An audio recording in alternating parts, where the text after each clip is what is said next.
Nah, Abu Bakar As-Siddiq ini memiliki nama asli yaitu Abdullah bin Abi Quhafah.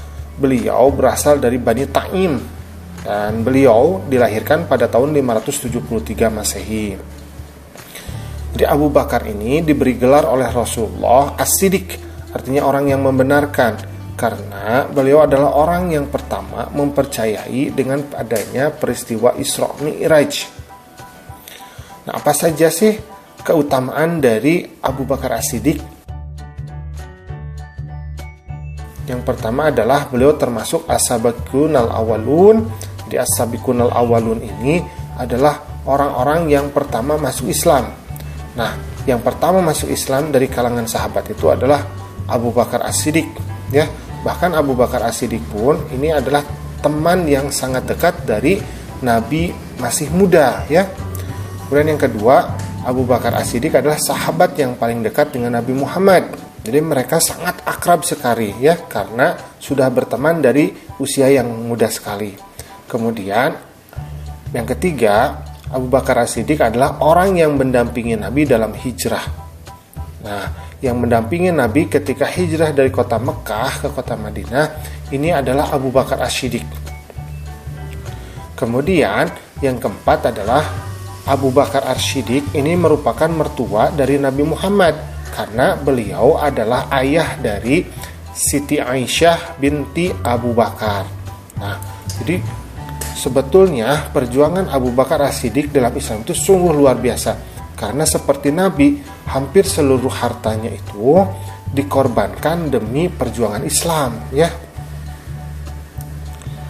Kemudian apa saja jasa Khalifah Abu Bakar? Jadi apa saja jasa Abu Bakar As-Siddiq ketika beliau menjadi khalifah? Yang pertama adalah pengumpulan Al-Quran.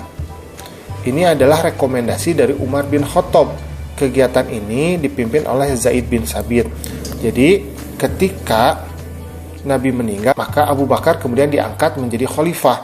Ternyata banyak orang yang menjadi murtad setelah kematian Nabi. Maka Abu Bakar ini memerangi mereka. Dan dalam peperangan tersebut hampir 70 orang para penghafal Al-Quran ini meninggal. Sehingga Umar bin Khattab itu takut kalau Al-Quran itu bisa sampai hilang. Kemudian meminta Abu Bakar As-Siddiq untuk mengumpulkan Al-Quran dengan dipimpin oleh seorang penghafal Al-Quran, namanya adalah Zaid bin Thabit, ya, Zaid bin Thabit namanya. Kemudian yang kedua adalah memerangi kaum murtad, kemudian yang enggan membayar zakat dan nabi palsu, yaitu Musailamah Al-Kadzab dan Sajah binti Tamimiyah. Jadi ketika Abu Bakar menjadi khalifah, banyak orang menjadi murtad. Dan kemudian ada juga yang tidak mau membayar pajak, kemudian ada juga yang mengaku-ngaku sebagai nabi. Nah, salah satunya adalah Musailamah Al-Kadzab dan Sajah binti Tamimiyah.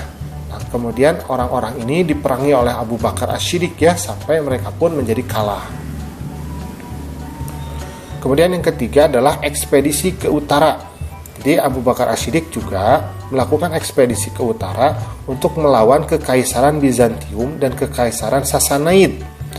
Nah, Khalid bin Walid ini kemudian berhasil menaklukkan Irak dengan mudah, sementara ekspedisi ke daerah Suriah juga meraih sukses.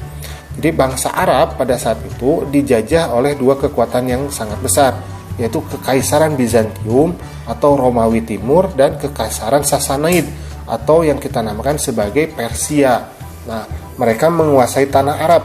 Karena itu Abu Bakar As-Siddiq kemudian memerangi mereka dan berhasil menaklukkan daerah-daerah dari kerajaan Bizantium dan kerajaan Persia. Nah, alhamdulillah pembelajaran kita pada kesempatan kali ini sudah selesai, ya.